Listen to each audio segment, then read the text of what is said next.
Junior avait perdu ses frais de scolarité sur le chemin du retour de l'école. Il les avait gardés précieusement dans sa poche, mais ils étaient tombés sans qu'il ne s'en rende compte. Tandis qu'il marchait sous le soleil brûlant, les larmes roulaient sur ses joues. Il pleurait si fort que les passants le regardaient, mais personne ne s'arrêtait. Une femme était assise dans sa petite échoppe au bord de la route, où elle vendait des tomates et du piment. Elle leva les yeux et vit le garçon pleurer. Son cœur fut pris de pitié, et elle se leva rapidement. « Mon fils, pourquoi pleures-tu comme ça ?» demanda-t-elle doucement. Junior essuya son visage du revers de la main et renifla. « Maman, j'ai perdu mes frais de scolarité. Je ne sais pas comment. J'ai cherché partout, mais je ne les trouve pas. » La femme s'approcha doucement. « Calme-toi, mon fils. Raconte-moi ce qui s'est passé. Au fait, je m'appelle maman Clarisse. » Junior expliqua. « Je vis avec mon père et ma belle-mère. Mon père a perdu son emploi il y a quelques mois. Maintenant, c'est ma belle-mère qui nous nourrit. C'est elle qui m'a donné l'argent ce matin pour payer mes frais de scolarité. Elle m'a dit de ne pas revenir sans le reçu. Si je reviens sans, elle va me battre, et peut-être même chasser mon père de la maison. » Le cœur de madame Clarisse se brisa. Elle-même n'avait pas grand-chose. Elle était une pauvre veuve qui luttait pour survivre chaque jour en vendant de petits paniers de tomates. Ce qu'elle avait gagné ce jour-là était tout ce qu'elle possédait. Mais quand elle vit le visage de Junior, elle n'hésita pas une seconde. « Combien coûtent les frais de scolarité ?» demanda-t-elle doucement. « 20 000 francs CFA, répondit Junior d'une voix tremblante. Madame Clarisse fouilla dans la vieille boîte en fer sous son étal. Elle en sortit quelques billets, tout ce qu'elle avait gagné ce jour-là. Lentement, elle les plaça dans la main de Junior. « Tiens, prends ça, va payer tes frais de scolarité, » dit-elle avec un faible sourire. Les yeux de Junior s'écarquillèrent de surprise. « Maman, tu es sûre ?»« Oui, mon fils, » dit-elle en hochant la tête. « C'est tout ce qu'il me reste, mais ce n'est pas grave. Sois sérieux à l'école. Ne suis pas les mauvaises fréquentations. Un jour, tu deviendras quelqu'un de grand. » Junior serra l'argent dans ses mains et essuya ses larmes. « Merci, maman. Je te promets que je te rendrai fier. Quand je deviendrai riche, je ne t'oublierai jamais. Je te chercherai et je t'aiderai. » Clarisse sourit et hocha la tête. « N'oublie pas mon nom. »« Je n'oublierai jamais, » répondit Junior. Elle posa doucement sa main sur sa tête et murmura une prière. Puis elle retourna à son étal, toujours sans rien à manger pour elle, mais avec la paix dans le cœur. Junior courut vers l'école avant que le portail ne se ferme. Il se retourna une dernière fois et murmura « Que Dieu bénisse cette femme !» Quand Junior rentra à la maison, il avait l'air fatigué mais un peu apaisé. Il avait payé ses frais de scolarité et avait le reçu dans sa poche. Son père était assis sur un petit banc, comme toujours, l'air inquiet et stressé. « Junior, tu es rentré. Tu as payé les frais de scolarité ?» demanda-t-il. Junior hocha lentement la tête. « Oui, papa, je les ai payés. » Son père se leva, soulagé. « Bien, voilà au moins un souci de moins. Fais-moi voir le reçu. » Junior le sortit de sa poche et le lui donna. Puis il baissa les yeux. « Papa, je dois te dire quelque chose. » Son père fronça les sourcils. « Qu'est-ce qu'il y a ?» Junior avala difficilement sa salive et dit « J'ai perdu l'argent sur le chemin de l'école ce matin. » Le visage de son père changea immédiatement. « Quoi ? Tu as fait quoi ? » ?»« Je l'ai perdu, papa. Je ne sais pas comment. Je l'avais bien mis dans ma poche. J'ai tout fouillé. J'ai pleuré. » Le ton de son père monta. « Junior, comment peux-tu être aussi négligent ? Tu sais ce que cet argent représente pour cette maison. Ta belle-mère va encore nous affamer. Elle m'avait prévenu. Elle dira que je suis inutile. Elle pourrait même nous mettre dehors. » Les yeux de Junior se remplirent à nouveau de larmes. « Mais quelqu'un m'a aidé. » Son père le regarda à nouveau. « Qui ?» Junior sourit à travers ses larmes. « Une femme. Elle vendait des tomates au bord de la route. Elle m'a vu pleurer et m'a demandé ce qui n'allait pas. Je lui ai tout raconté. Elle m'a donné 20 000 francs CFA. Elle a dit que c'était son dernier argent, mais elle voulait que je paie mes frais et que je sois sérieux à l'école. » Son père cligna des yeux, confus. « Attends, elle t'a donné de l'argent comme ça, sans te connaître ?» Junior hocha la tête. « Oui, elle était gentille. Elle s'appelle Madame Clarisse. » Un silence s'installa, puis son père s'assit lentement. « Que Dieu bénisse cette femme. Un étranger a aidé mon fils alors que nous n'avions plus rien. Papa, on doit aller la remercier, dit Junior. J'ai promis de ne jamais l'oublier. Oui, mon fils. Une telle bonté est rare. Mais pendant que Junior et son père planifiaient leur visite pour remercier Madame Clarisse, quelque chose de terrible était déjà en train de se produire de son côté. Ce matin-là, Clarisse était assise tranquillement dans sa petite échoppe au bord de la route. Il ne lui restait que quelques paniers de tomates. Les affaires étaient lentes, son ventre était vide, mais son cœur était rempli de paix, car elle avait aidé un garçon en pleurs la veille. Soudain, elle entendit des bruits forts. Les gens criaient. De gros camions et des hommes en uniforme descendaient la rue. L'un des hommes tenait un mégaphone et cria « Tous les étals doivent être dégagés. C'est un terrain appartenant à l'État. Vous avez été avertis. » Avant même qu'elle ne puisse rassembler ses affaires, ils commencèrent à démolir son étal. Ses paniers de tomates se renversèrent au sol. Son vieux parasol fut jeté sur le côté. Elle supplia « S'il vous plaît, attendez. Laissez-moi ramasser mes marchandises. » Mais personne n'écouta. Ils poussèrent et brisèrent l'étal en bois entièrement. Clarisse resta debout là, en larmes, tenant le seul petit panier de tomates qu'elle avait pu sauver. Sa sueur se mélangeait à ses larmes, alors qu'elle voyait tout ce qu'elle possédait réduit en miettes en quelques minutes. « Où vais-je vendre maintenant ?» cria-t-elle. « Comment vais-je nourrir ma fille ?» Les autres femmes autour d'elle pleuraient et suppliaient aussi, mais c'était trop tard. Les camions s'étaient déjà déplacés vers la rue suivante. Clarisse porte son petit panier et rentra chez elle lentement sous le soleil brûlant. Ses sandales étaient couvertes de poussière et son cœur était lourd. Tout ce à quoi elle pensait, c'était comment annoncer la mauvaise nouvelle à sa fille, Leila. Mais en tournant au coin de la rue vers leur maison, elle s'arrêta net, choquée. Leila était déjà debout dehors, en larmes. Leurs sacs et quelques affaires étaient jetés devant le portail.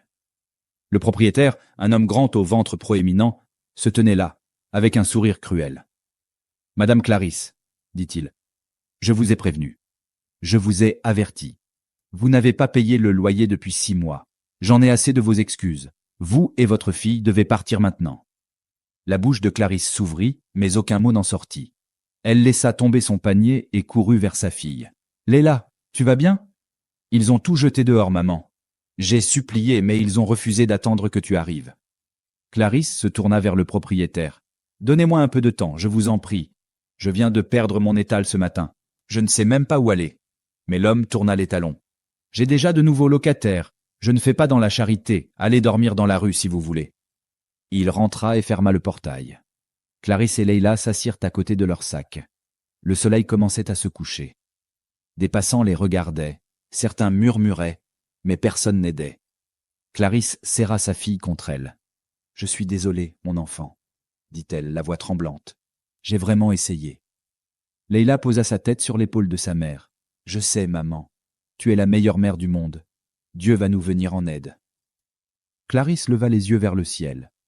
Ses lèvres bougèrent lentement alors qu'elle murmurait. « Seigneur, je ne regrette pas d'avoir aidé ce garçon. Si je devais choisir à nouveau, je lui donnerais encore mon dernier franc. Je te supplie juste, fais un miracle. » Cette nuit-là, elles dormirent dehors, sur le sol froid, à côté de leur sac, sans nourriture, sans toit, sans lumière. Mais Clarisse tenait toujours bon, gardant la foi au fond de son cœur. Le lendemain matin, Clarisse et Leila se réveillèrent tôt. Elles avaient mal dormi. Le sol froid avait engourdi leur corps et leur ventre était vide. Clarisse s'assit en silence un moment, puis dit doucement à sa fille en lui frottant le dos. « Ma fille, on ne peut pas rester comme ça. Allons dans la ville voisine. Mon ancienne amie, sœur Nadège, y vit. Peut-être qu'elle pourra nous aider ?» Leila hocha la tête. Elle faisait confiance à sa mère, même dans les moments les plus difficiles. Clarisse utilisa le peu d'argent qui lui restait de son commerce détruit pour acheter 2 billets de bus. Ce n'était pas beaucoup, mais juste assez pour les emmener dans la ville d'à côté. Elles s'assirent à l'arrière du vieux bus bondé, serrant leurs sacs contre elle. Le trajet dura environ 1 heure, mais sembla plus long. Clarisse regardait sans cesse par la fenêtre, priant silencieusement. Lorsqu'elles arrivèrent, elles marchèrent lentement jusqu'à la rue où vivait sœur Nadège. Clarisse ne l'avait pas vue depuis longtemps, mais elle se souvenait de la maison. Elle frappa doucement au portail, espérant, priant, que son amie soit toujours là. Quelques secondes plus tard, le portail s'ouvrit et là se tenait sœur Nadège, surprise et sans voix. « Clarisse » demanda-t-elle en regardant de plus près. « Mais pourquoi as-tu cette tête ?» Les larmes roulèrent sur les joues de Clarisse alors qu'elle serrait son amie dans ses bras. « Sœur, j'ai tout perdu. Le gouvernement a démoli mon étal hier. Et quand je suis rentré chez moi, mon propriétaire nous avait mises dehors. Nous avons dormi dehors avec nos sacs. » Nadège ouvrit grand le portail. « Entre, ma sœur. Entre vite. » Elle les fit entrer, leur donna de l'eau et les fit asseoir. Puis Nadège secoua la tête, stupéfaite. « Clarisse, tu es bénie. Tu es arrivée exactement au bon moment. Mon mari et moi partons nous installer ailleurs ce week-end. Je m'apprêtais à rendre les clés au propriétaire aujourd'hui même pour récupérer l'avance de loyer d'1 an que nous avions payé. » Clarisse avait l'air perdue. « Que veux-tu dire ?»« Ce que je veux dire, c'est que la maison est déjà payée, » répondit Nadège avec un sourire. « Tu peux rester ici. Prends simplement la maison. Je vais dire au propriétaire de changer le contrat à ton nom. Tu ne dois rien payer pour l'instant. » Clarisse porte ses mains à sa bouche. « Sœur Nadège, tu veux me donner ta maison comme ça ?»« Oui, Clarisse. Tu es mon amie, et tu as besoin d'aide. Dieu a dû t'envoyer ici au bon moment. » Clarisse tomba à genoux, les larmes coulant abondamment. « Merci, merci. Que Dieu te bénisse.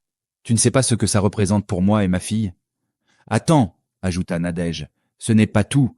J'ai aussi mis un peu d'argent de côté pour les urgences. Tu peux l'utiliser pour recommencer ton commerce de tomates. » Clarisse pleura encore plus fort. Elle prit les mains de son amie. « Tu ne sais pas ce que tu viens de faire pour moi. Hier encore, je n'avais rien. Et maintenant, j'ai un toit et un nouveau départ. Que Dieu te bénisse, sœur Nadège. Il te récompensera richement. Tu ne manqueras jamais de rien. » Sœur Nadège la serra fort dans ses bras. « C'est pour ça que les amis existent. Tu m'as aidé une fois quand j'étais dans le besoin. Maintenant, c'est mon tour. » Leila souriait pour la première fois depuis des jours. « Merci, tante, » dit-elle. « Je vais travailler dur et te rendre fière. » Quelques jours plus tard, Junior rappela à son père la promesse qu'ils s'étaient faite. « Papa, on avait dit qu'on irait remercier cette dame qui m'a aidé. Allons-y aujourd'hui. » Son père hocha la tête. « Oui, mon fils. Une personne comme ça mérite nos remerciements. » Ils prirent un bus jusqu'à la rue où Junior avait rencontré la femme. Mais en arrivant, ils furent choqués. Toute la rangée de petits étals au bord de la route avait disparu. Tout avait été démoli. Le terrain était vide, du bois brisé, des paniers éparpillés, et des parasols déchirés étaient tout ce qu'il restait. C'était silencieux, désert. Il n'y avait personne pour poser des questions. Le cœur de Junior se serra. « Papa, c'est ici qu'elle s'asseyait. C'était son étal. Que s'est-il passé ?» Son père regarda autour de lui. « Ça doit être la démolition du gouvernement dont on a entendu parler. Ils les ont tous chassés. Mais comment allons-nous la retrouver maintenant ?» Junior regardait à gauche et à droite, espérant voir quelqu'un qui la connaissait, mais il n'y avait personne. Tristement, ils firent demi-tour et rentrèrent chez eux. À leur arrivée, la belle-mère de Junior était déjà à la porte, les bras croisés. « D'où venez-vous tous les deux ?» demanda-t-elle sèchement. Le père de Junior répondit calmement « Nous sommes allés chercher la femme qui a aidé Junior à payer ses frais de scolarité. »« Quelle femme ?» demanda-t-elle en fronçant les sourcils. Il expliqua « Junior a perdu son argent. Une femme pauvre qui vend des tomates l'a aidé. Elle lui a donné son dernier argent. Nous sommes allés la remercier, mais nous ne l'avons pas retrouvée. » La femme éclata de rire. « Ah, quelle belle histoire! Et vous pensez que je vais croire que vous avez quitté cette maison depuis le matin, juste pour aller remercier une vendeuse de tomates? Vous n'avez pas honte ?» Junior s'avança. « Mais c'est vrai, maman, elle m'a vraiment aidé. »« Tais-toi, garçon !» cria-t-elle. « Ton père me trompe avec cette femme. Voilà pourquoi il est sorti ce matin. Tel père, tel fils. » Le père de Junior était sous le choc. « Comment peux-tu dire ça? Je te dis la vérité. Elle a aidé ton propre beau-fils. Pourquoi penses-tu ainsi? »« Sortez de ma maison !» hurla-t-elle. « J'en ai assez de m'occuper de deux bons à rien. Toi, homme inutile, et ton fils menteur, allez vivre avec cette vendeuse de tomates. » Avant qu'il ne puisse répondre, elle entra et commença à jeter leurs vêtements et sacs dehors. « Dehors! Sortez de ma maison !» Ils restèrent là, confus, honteux, sans mots. Le père de Junior ramassa leurs sacs lentement. Ils ne voulaient pas faire d'histoire. Ils marchèrent dans la rue, cherchant un endroit où se reposer. Finalement, ils trouvèrent une petite boutique avec un banc à l'extérieur et s'assirent. Le vendeur, un homme gentil, leur permit de rester là. Alors qu'ils étaient assis silencieusement, le père de Junior leva les yeux et vit une petite boutique qui vendait des jeux de hasard et des tickets de loterie. Il se leva. « Junior, attends-moi ici. Je vais essayer quelque chose. »« Où vas-tu, papa ?»« Juste un petit truc. Je reviens. » Il entra dans la boutique. Il n'avait qu'un peu d'argent dans sa poche, le dernier billet qu'il gardait pour leur dîner. Mais quelque chose en lui disait « Tente ta chance ». Il acheta un ticket de loterie, inscrivit rapidement les numéros, puis sortit. Il n'attendait rien. C'était juste une façon de fuir leurs soucis quelques instants. Quelques jours plus tard, le père de Junior retourna dans la boutique pour vérifier les résultats. Il marchait lentement. Le vendeur regarda le ticket, puis cria soudain « Attendez, monsieur, c'est le numéro gagnant !» Le père de Junior était confus. « Que voulez-vous dire ? »« Vous avez gagné le jackpot !» s'écria le vendeur en sautant. « Vous avez gagné des millions !» Le père de Junior resta figé. Il n'arrivait pas à croire ce qu'il entendait. « Quels millions ? » « Vous êtes maintenant un homme riche !» répéta le vendeur. Le père de Junior se mit à trembler. Ses genoux devinrent faibles. Il s'assit sur la chaise la plus proche, prit sa tête entre les mains. Les larmes coulèrent de ses yeux. « Seigneur, est-ce que c'est vraiment vrai ?» Des larmes de choc, de douleur, de joie. Tout avait changé en un instant. Plus de faim, plus de honte, plus de nuits passées dehors. Les années passèrent. Junior n'était plus ce petit garçon qui pleurait au bord de la route. Il était devenu un jeune homme grand et beau. Sa voix était profonde, ses pas confiants et son cœur plein de rêves. Il était désormais le fils unique d'un milliardaire. Après la victoire de son père à la loterie ce jour-là, leur vie avait changé du tout au tout. Ils avaient emménagé dans une grande maison, lancé une entreprise et l'argent avait continué à affluer. Junior ne gaspilla pas sa chance. Il travailla dur, alla à l'école et étudia le business. Après l'université, il créa sa propre entreprise. Très vite, son entreprise devint l'une des plus prospères du pays. Il était connu pour ses idées brillantes, son humilité et sa gentillesse. Mais il y avait une chose que Junior n'avait jamais oubliée. La femme qui l'avait aidé. Chaque année, à la même date, il s'asseyait dans son bureau et se souvenait du jour où elle lui avait donné son dernier argent. Il la chercha de nombreuses fois, mais personne ne savait où elle était allée après la démolition de son étal. Pourtant, Junior ne perdit jamais espoir. Un jour, je la retrouverai. Il le faut, se répétait-il. Pendant ce temps, dans une petite ville lointaine, Clarisse et sa fille Leila continuaient de lutter. La vie n'était pas facile. L'argent que sœur Nadège leur avait donné les avait aidées un moment, mais ensuite elles avaient dû recommencer encore et encore. Elle vivait dans une petite chambre au fond d'un vieux bâtiment. Clarisse vendait toujours des tomates au bord de la route. Son dos lui faisait mal maintenant, et ses yeux n'étaient plus aussi vifs qu'avant, mais elle tenait bon. Leila était devenue une belle jeune femme. Respectueuse, travailleuse, pleine de rêves elle aussi. Elle avait terminé l'université 1 an auparavant, mais la recherche d'emploi était difficile. Elle avait postulé dans de nombreuses entreprises, passé plusieurs entretiens, mais rien ne venait. Alors elle restait à la maison, aidant parfois sa mère à vendre les tomates. Chaque matin, Leila portait un vieux tablier, s'asseyait à côté de sa mère et arrangeait les tomates sur une table en bois. Elle criait « Tomates fraîches d'ici, achetez vos belles tomates », espérant faire quelques ventes avant que le soleil ne devienne trop fort. Certains jours, elle vendait assez pour manger. D'autres jours, elle rentrait chez elle avec des larmes et des tomates non vendues. « Ne t'inquiète pas, maman, » disait Leila. « Je crois que notre histoire changera un jour. » Clarisse souriait faiblement et hochait la tête. « Je le sais, ma fille, Dieu nous regarde. » Mais au fond, elle s'inquiétait. Elle voulait offrir à Leila une vie meilleure. Un vrai lit, un bon travail, un avenir heureux. Un soir, alors que le soleil se couchait et qu'elle rangeait leurs marchandises, Clarisse s'assit et dit « Leila, tu te souviens toujours de ce petit garçon que j'ai aidé il y a de nombreuses années ?» Leila sourit. « Oui, maman, tu m'as raconté cette histoire plusieurs fois. »« Je me demande où il est maintenant, » dit Clarisse doucement. « J'espère qu'il va bien. C'était un samedi matin lumineux. Clarisse était partie au marché pour acheter plus de tomates, laissant Leila garder leur petit étal au bord de la route. Elle était assise tranquillement, se ventilant avec un carton, attendant des clients. Soudain, une voiture noire se gara à quelques pas. Un homme grand, bien habillé, en descendit. Il avait l'air doux et important à la fois. Il s'approcha de la table de Leila et sourit poliment. « Bonjour, mademoiselle, » dit-il. « Bonjour, monsieur, » répondit Leila avec un sourire chaleureux.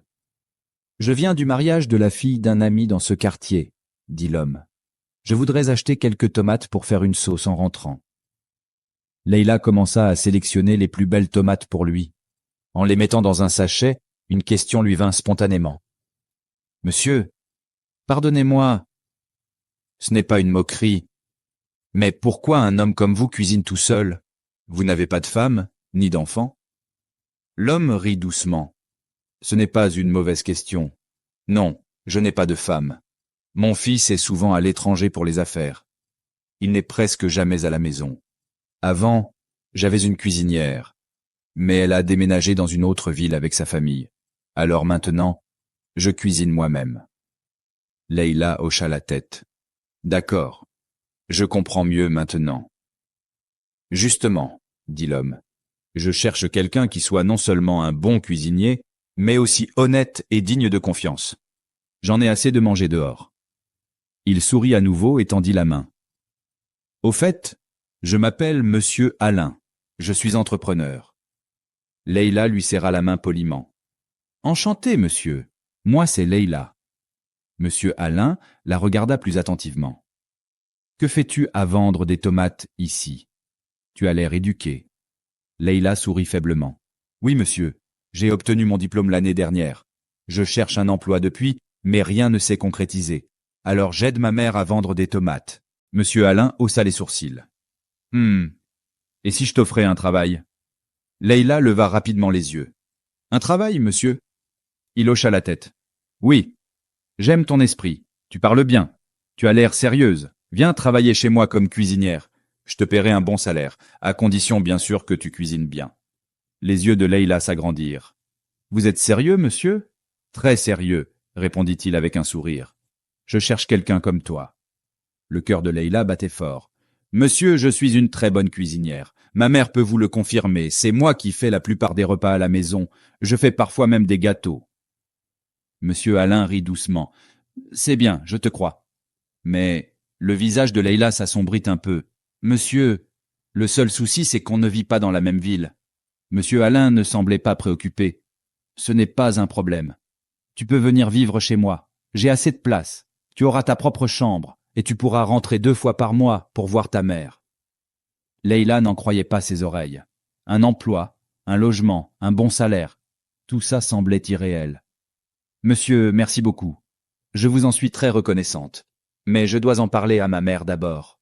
Je veux avoir sa bénédiction. »« Bien sûr, » répondit monsieur Alain avec gentillesse. « Voici mon numéro. Appelle-moi demain pour me dire ce que vous décidez. Si tu n'es pas intéressé, je comprendrai. » Leila prit le numéro les mains tremblantes. « Merci beaucoup, monsieur. Merci infiniment. » Il sourit, prit ses tomates et retourna à sa voiture. En le regardant partir, Leila resta figée. Puis elle s'assit lentement, les yeux remplis de larmes. Cette fois, pas de tristesse, mais d'espoir. Elle regarda le numéro à nouveau et murmura « Maman, peut-être que notre histoire est enfin sur le point de changer. » Ce soir-là, Clarisse rentra du marché. Elle avait l'air fatiguée. Elle vit Leila assise sur une chaise en bois, souriante. « Leila, pourquoi ce sourire? Tu ris comme si tu avais gagné à la loterie. » Leila se leva rapidement, tout excitée. « Maman, j'ai une bonne nouvelle !» Clarisse sourit. « Dis-moi vite. » « Un homme est venu acheter des tomates pendant que tu étais au marché. On a parlé. Il s'appelle Monsieur Alain. Il dit qu'il est entrepreneur et qu'il vit dans la ville voisine. » Clarisse haussa un sourcil. « Et alors ? » « Il m'a dit qu'il vit seul. Son fils est toujours à l'étranger. Il avait une cuisinière, mais elle est partie. Alors il m'a proposé un travail. Maman, il veut que je sois sa cuisinière. » Les yeux de Clarisse s'écarquillèrent. « Un travail comme ça, juste en achetant des tomates ? » « Oui, maman, » répondit Leila avec enthousiasme. « Il dit qu'il aime ma manière de parler, que j'ai l'air sérieuse. Il dit que je peux vivre chez lui et qu'il me paiera bien. » Mais le sourire de Clarisse disparut. Elle s'assit brusquement. Et vivre chez lui? Leila, tu sais que le monde est dangereux, et s'il était un féticheur? Je ne fais pas confiance à certains de ces riches. Parce qu'il est bien habillé et conduit une belle voiture, tu crois qu'il est normal? Leila essaya de rester calme. Maman, ne pense pas comme ça. Ne me maman pas, coupa Clarisse. Je suis ta mère. Tu sais combien de filles disparaissent à cause d'offres comme celle-là? Et s'ils t'enferment dans une maison et qu'on ne te revoit plus jamais? Leila prit doucement la main de sa mère. Maman, je comprends ta peur, mais il ne m'a pas forcé, il m'a donné son numéro. Il ne m'a même pas demandé le mien, il a dit que je pouvais prendre mon temps.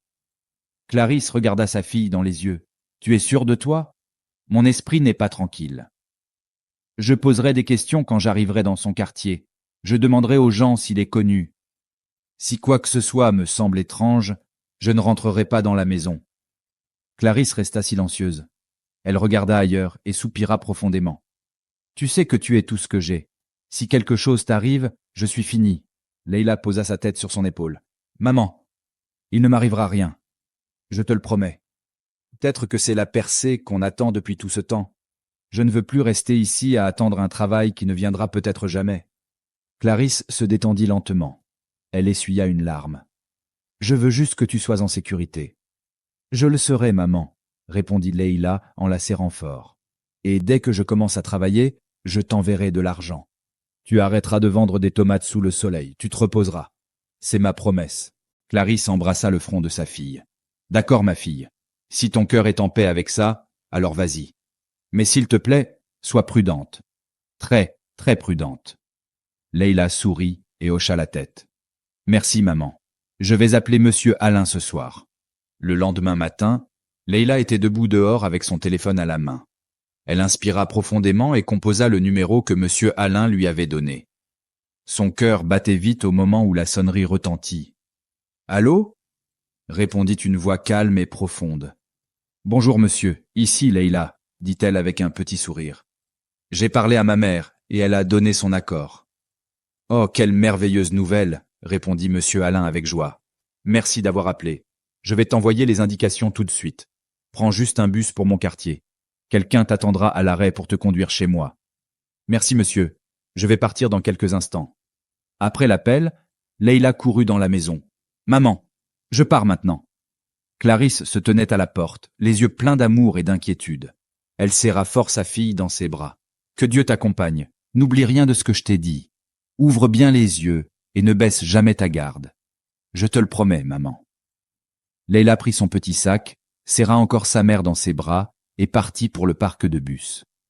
Le trajet dura presque 1 heure, mais elle était excitée. À son arrivée, un homme vêtu d'une chemise propre l'attendait. « Vous êtes mademoiselle Leila ?»« Oui, répondit-elle. »« Suivez-moi, sourit-il. Mon patron vous attend. » Ils montèrent dans une voiture propre et roulèrent à travers un quartier calme et magnifique. En arrivant devant la maison de monsieur Alain, les yeux de Leila s'agrandirent. La maison était grande, belle, avec des fleurs tout autour et une grande barrière blanche. On aurait dit une maison sortie d'un film. Monsieur Alain sortit pour l'accueillir. « Bienvenue, Leila. Entre, entre. Voici ta nouvelle maison. »« Merci, monsieur. C'est magnifique ici. » Il la conduisit à l'intérieur, lui montra une chambre propre avec un lit, une armoire et même un petit miroir. « Tu vas rester ici. La cuisine est juste au bout du couloir. Ne t'inquiète pas, je te traiterai comme un membre de la famille. Sois simplement toi-même et cuisine bien, » dit-il en riant. Leila commença son travail le jour même. Elle nettoya la cuisine, prépara du riz au gras avec du poisson frit, et très vite, toute la maison sentait bon. Monsieur Alain souriait chaque fois qu'il goûtait à ses plats. « C'est la meilleure chose qui me soit arrivée depuis que ma cuisinière est partie. » Quelques semaines plus tard, un événement inattendu se produisit. Le fils unique de monsieur Alain Junior rentra de son voyage à l'étranger. Il n'avait prévenu personne. Le portail s'ouvrit en silence, sa voiture entra, et il descendit avec sa valise. En entrant dans la maison, il alla directement à la cuisine, attiré par la bonne odeur de sauce graine. Il entra et la vit, une jeune femme debout devant le gaz, remuant doucement une marmite. Son visage était calme, sa peau brillante, ses yeux concentrés. Il resta un instant sans bouger, puis dit « Bonjour ». Leila se retourna rapidement. « Bonjour, monsieur », répondit-elle timidement avec un sourire. « Je m'appelle Junior. Tu dois être la nouvelle cuisinière. Oui, monsieur. Moi, c'est Leïla. Enchanté, dit-il en souriant. Ton plat sent merveilleusement bon. Merci, monsieur, répondit-elle doucement. Junior alla au salon, posa sa valise, puis rejoignit son père. Papa. Junior, tu es de retour, s'exclama monsieur Alain. Tu es rentré plus tôt que prévu. Comment s'est passé ton voyage? Bien, répondit Junior avec nonchalance. Puis en s'approchant de son père, il ajouta à voix basse. Mais papa, tu ne m'as jamais dit que la nouvelle cuisinière était aussi jolie. Hé! S'exclama monsieur Alain en baissant son journal. Ne commence pas. Elle est venue pour cuisiner, pas pour que tu la dragues. Junior rit. Je dis juste la vérité. Elle est belle, et elle sent le bon plat fait maison. Monsieur Alain secoua la tête. Comporte-toi correctement. Je vais essayer, dit Junior en souriant. Mais papa, je ne peux pas m'empêcher d'y penser. Depuis ce jour-là, Junior passait beaucoup de temps dans la cuisine. Il faisait semblant d'avoir faim, posait des questions inutiles comme « Le riz est prêt ?» même s'il venait juste d'en manger. Ou encore « Leïla, apprends-moi à faire bouillir de l'eau. Je veux apprendre à cuisiner. » Leïla riait. « Monsieur, vous n'avez pas besoin de savoir faire bouillir de l'eau. Vous m'avez déjà. » Et Junior répondait en souriant. « Justement, c'est pour ça que j'aime venir ici. » Il la faisait rire tous les jours. Il l'aidait à porter les tomates du marché. Il lui acheta même un petit tablier avec son nom écrit en lettres dorées. Mais Junior ne dépassait jamais les limites. Il ne la draguait pas ouvertement. Il la respectait. Il la traitait comme une reine, dans sa cuisine.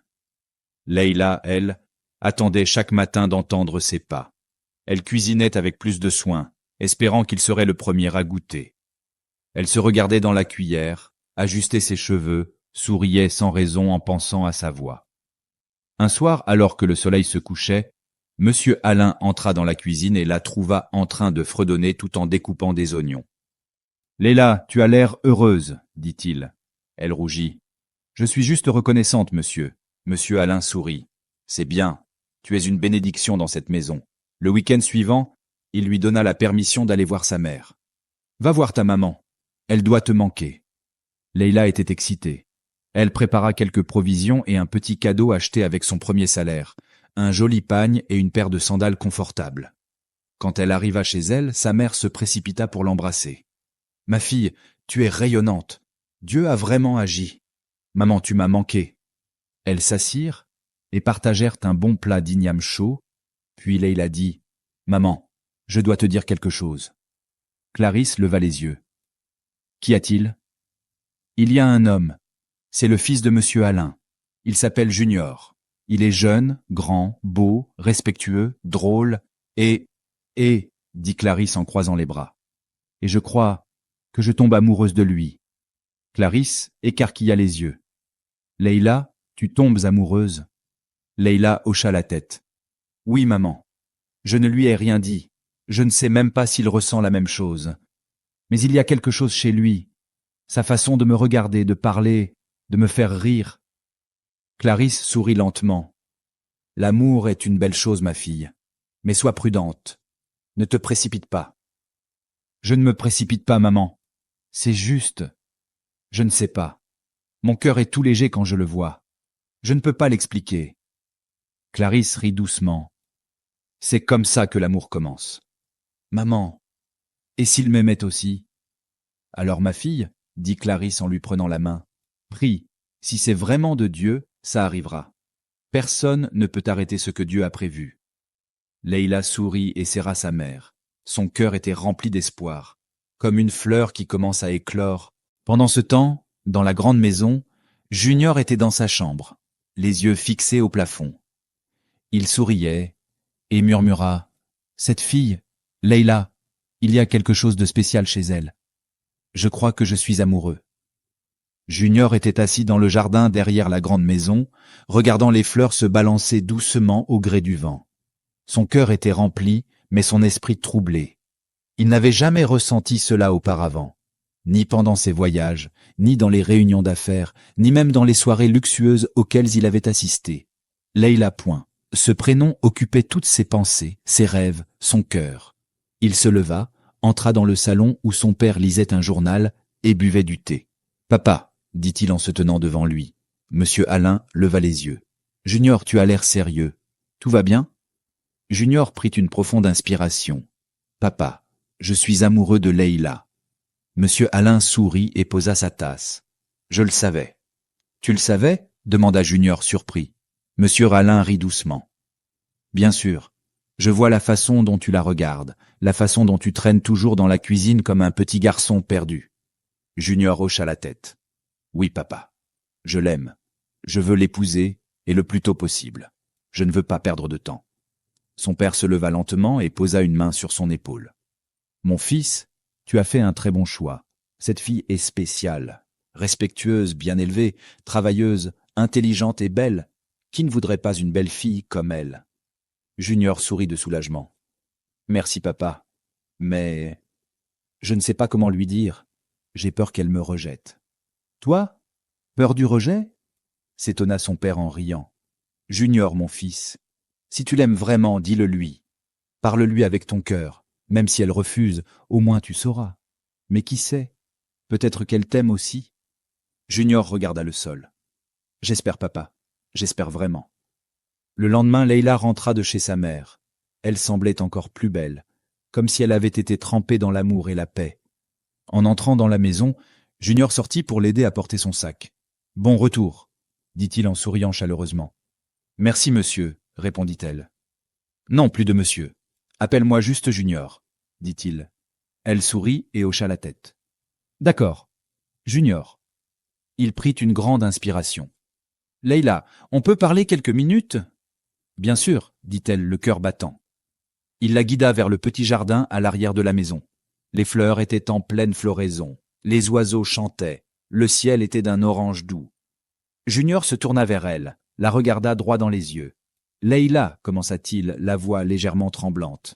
Je sais que ça peut sembler bizarre, rapide ou même idiot, mais je ne peux plus garder ça en moi. » Leïla restait immobile, le cœur tambourinant dans sa poitrine. « Je suis profondément amoureux de toi, dit Junior. Depuis le premier jour où je t'ai vu dans cette cuisine, ta manière de bouger, de sourire, de prendre soin de tout, tu as volé mon cœur, et je ne veux même pas le récupérer. » Leïla écarquilla légèrement les yeux. « Je ne perds pas de temps, Leïla, la vie est courte, et je sais ce que je veux, je veux t'épouser. S'il te plaît, ne dis pas non. Épouse-moi. » Un silence s'installa. Leïla restait figée. Puis lentement, elle s'avança, les yeux remplis d'émotion. « Junior, » dit-elle doucement, « depuis le premier jour où je t'ai vu, j'ai craqué aussi. Mais je n'osais pas le dire. »« Pourquoi ?» demanda-t-il surpris. Elle sourit.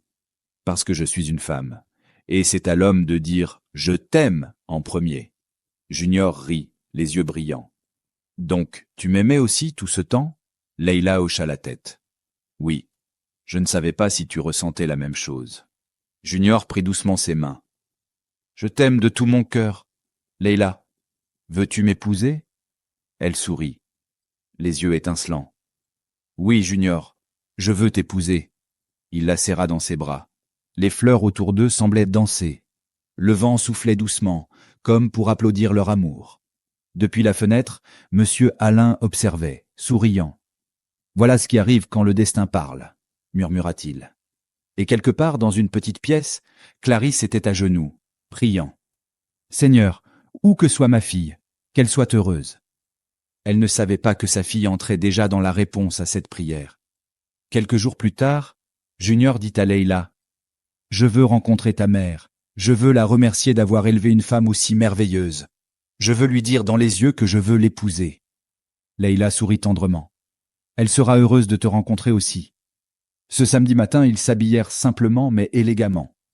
Junior avait l'air calme, mais son cœur battait vite. En route vers la maison de Clarisse, il dit à Leïla, « Tu crois qu'elle m'aimera ?»« Détends-toi, » répondit Leïla en lui prenant la main. « Sois juste toi-même. » En arrivant dans le quartier, Junior regardait autour, observant le calme et la simplicité des lieux. Ils frappèrent doucement à la porte. Leïla l'ouvrit et ils entrèrent dans le salon modeste et chaleureux. Une douce odeur de maison flottait dans l'air. « Ta mère est là ?» demanda Junior. « Elle est peut-être sortie acheter quelque chose » répondit Leïla. Pendant qu'ils étaient à l'intérieur, quelques minutes plus tard, la porte s'ouvrit. Clarisse entra, portant un sac en plastique noir. Elle semblait fatiguée, mais son visage s'illumina en voyant sa fille. « Ma fille, tu ne m'as pas dit que tu venais. » Leïla l'embrassa. « Maman, je voulais te faire une surprise. J'ai aussi amené quelqu'un. » Clarisse se tourna vers Junior. Il se leva et la salua respectueusement. « Bonjour maman, » dit-il en s'inclinant légèrement. « Bonjour mon fils, » répondit-elle en le regardant de plus près. « Tu ne m'as pas dit que ton invité était aussi charmant. » Elle sourit, puis se détourna. Mais Junior la fixait. Quelque chose remuait en lui. Une mémoire, une voix, un visage. Quand elle se retourna à nouveau, il s'avança, la voix douce, un peu tremblante. « Maman, s'il vous plaît, votre nom, est-ce Clarisse ?» Clarisse fronça les sourcils. « Oui, je suis Clarisse. Pourquoi? On se connaît ?» Junior sourit tristement.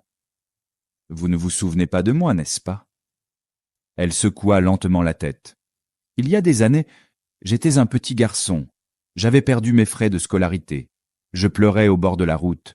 Vous vendiez des tomates. Vous m'avez écouté. Vous m'avez donné vos derniers billets. Et vous m'avez dit, « Sois sérieux à l'école. Ne suis pas les mauvais amis. » Vous avez prié pour moi. Vous m'avez dit, « Je m'appelle Clarisse. N'oublie jamais. » La bouche de Clarisse s'ouvrit lentement. « Attends, tu es... ce petit garçon ?» Junior hocha la tête. « Oui, maman. C'est moi, l'enfant que vous avez aidé, celui que vous avez sauvé. Cet acte de bonté a changé toute ma vie. Je suis devenu quelqu'un grâce à vous. » Il s'agenouilla devant elle. « Vous ne m'avez pas juste aidé. Vous m'avez sauvé de la honte, de la peur. Et aujourd'hui, je suis revenu pour vous bénir, pour épouser votre fille. » Leïla avait les larmes aux yeux. Elle caressait doucement le dos de sa mère. « Maman, je ne savais pas non plus, jusqu'à maintenant. » Clarisse ne pouvait pas parler. Elle tremblait, les mains sur la bouche. « Regarde ce que Dieu a fait. Tu as grandi, tu es devenu un homme, et Dieu t'a ramené ici. » Junior prit ses mains. « Maman, je veux t'honorer, comme tu m'as honoré. Je veux épouser ta fille, et je veux prendre soin de vous deux. Ce n'est pas juste de l'amour, c'est le destin. » Clarisse s'effondra en larmes. « Seigneur, tu es fidèle. Ma fille, tu es tombée amoureuse d'un ange. Je ne savais même pas que c'était lui, maman. Je l'ai aimé pour ce qu'il est. » Clarisse regarda Junior toujours à genoux. « Tu es le bienvenu, mon fils. Tu étais un enfant en détresse. Aujourd'hui, tu reviens en homme béni. » Ils se prirent dans les bras. Dans cette petite pièce, les cœurs furent guéris, les promesses accomplies, et un bel avenir prit naissance. Le lendemain matin, Junior se réveilla avec une seule pensée en tête: honorer la femme qui avait changé sa vie avec un simple geste de bonté. Plus tard dans la journée, il demanda à Leïla et à Clarisse de sortir s'asseoir devant la maison. Une voiture arriva lentement, et 4 hommes descendirent, portant de grands sacs de riz, des cartons de vivres, de l'huile, des marmites neuves et 2 magnifiques pagnes emballés dans du papier doré. « Qu'est-ce qui se passe ?» demanda Clarisse, surprise. Junior se tenait là, souriant. « Ce n'est que le début, maman. » L'un des hommes tendit une enveloppe marron propre à Clarisse. Elle l'ouvrit lentement. Ses mains se mirent à trembler. C'était un chèque à son nom, pour un montant de plusieurs millions de francs CFA. « Junior, qu'est-ce que c'est que ça ?»« C'est pour toi, maman, » répondit Junior doucement, « pour tout ce que tu as perdu, pour toutes les années de souffrance, pour le loyer que tu ne pouvais pas payer, pour ton étal détruit, pour ce dernier billet que tu m'as donné sans rien attendre en retour. Tu mérites cela, et bien plus encore. » Clarisse éclata en larmes, incapable de parler. Mais ce n'était pas fini. Junior s'avança encore, tendit une autre petite enveloppe. « Il y a encore quelque chose, maman. » Clarisse l'ouvrit et trouva un jeu de clés brillantes avec des papiers. « Ce sont les clés et les documents de ta nouvelle maison, maman, » dit Junior en s'agenouillant de nouveau devant elle. « Une maison de 3 chambres, dans cette même ville, déjà meublée, entièrement payée à ton nom. Tu ne paieras plus jamais de loyer. Jamais. » Clarisse tomba à genoux, pleurant. « Seigneur, tu t'es souvenu de moi. Tu m'as béni. » Leïla serra sa mère dans ses bras. « Maman, c'est ta récompense. Dieu ne t'a jamais oublié. » Quelques semaines plus tard, Junior et Leila se marièrent lors d'un magnifique mariage dans un jardin. Simple, mais coloré, plein d'amour et de sens. Leila portait une robe blanche fluide, radieuse. Junior, debout à ses côtés, souriait de toutes ses dents. Monsieur Alain observait son fils avec fierté. Clarisse, assise à ses côtés, portait son nouveau pagne, sa tête bien nouée, sa peau brillante de joie. D'une vendeuse de tomates à propriétaire d'une maison et mère de la mariée, elle n'avait jamais imaginé une telle transformation. Pendant qu'ils dansaient, Junior se pencha vers Leila et murmura « Je t'avais dit que je ne perdais pas de temps. » Leila rit. « Et moi, je t'avais dit que je t'aimais depuis le premier jour. » Junior regarda Clarisse, qui riait et dansait. « Elle m'a donné son dernier franc. Aujourd'hui, je lui donne mon meilleur. » Quelques mois plus tard, Leila donna naissance à 2 magnifiques garçons jumeaux. La maison était remplie de joie. Monsieur Alain portait l'un des bébés avec fierté. Clarisse tenait l'autre dans ses bras, les larmes aux yeux. « Ma fille, Dieu a doublé tes bénédictions, » murmura-t-elle. Junior serra Leila dans ses bras. « Tu m'as rendu l'homme le plus heureux au monde. » Et ils vécurent tous heureux, entourés d'amour, de paix et de reconnaissance. Merci d'avoir regardé cette vidéo jusqu'à la fin. Alors dis-moi, quelle leçon retiens-tu de cette histoire bouleversante? Dis-le en commentaire. Et si tu as aimé cette histoire, mets un pouce bleu, partage cette vidéo autour de toi et abonne-toi à la chaîne. N'oublie pas d'activer la cloche de notification pour ne rien rater de nos prochaines histoires inspirantes. À très bientôt pour une nouvelle histoire.